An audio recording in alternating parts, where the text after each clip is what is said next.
There's now a feature in Photoshop that allows you to remove the background of any headshot image with the click of just one button. So I'm going to show you guys how to do that in just a couple of seconds. So without further ado, let's get started. All right, so once you have a photo opened up in Photoshop, what you want to do is go to Layers, select your layer right here, get rid of this lock, throw it in the trash.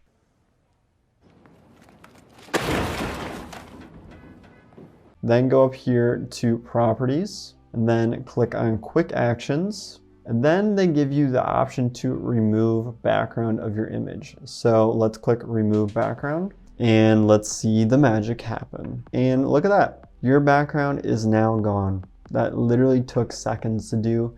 And look how perfect this is. Like, they even got the hair down so well. Like, look at this. It's not weird and choppy. It's done so well, you guys. This is unreal how smart Photoshop has become. And what it did was it basically just created a masking layer for you. So if for some reason they did mess up, like let's say they messed up here real bad and you know, it looked like that when they removed the background, you can just go here to your brush. Make sure you have this masking layer selected. So if you're on this right here, you need to click on this and then go to brush, switch it so that you can go back to white if you need to fill this back in.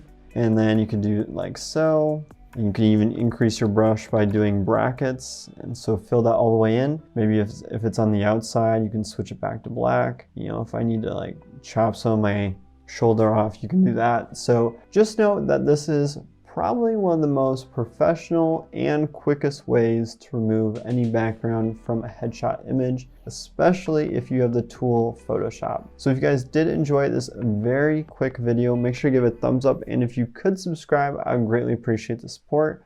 Also, if you guys are interested in learning things about PowerPoint for, you know, some odd reason, I know this is a Photoshop tutorial, I do have a course on Udemy, so I have a link to that in the description below. But without further ado, I hope you guys have a great rest of your day, and I hope to see you guys in future videos. Thanks.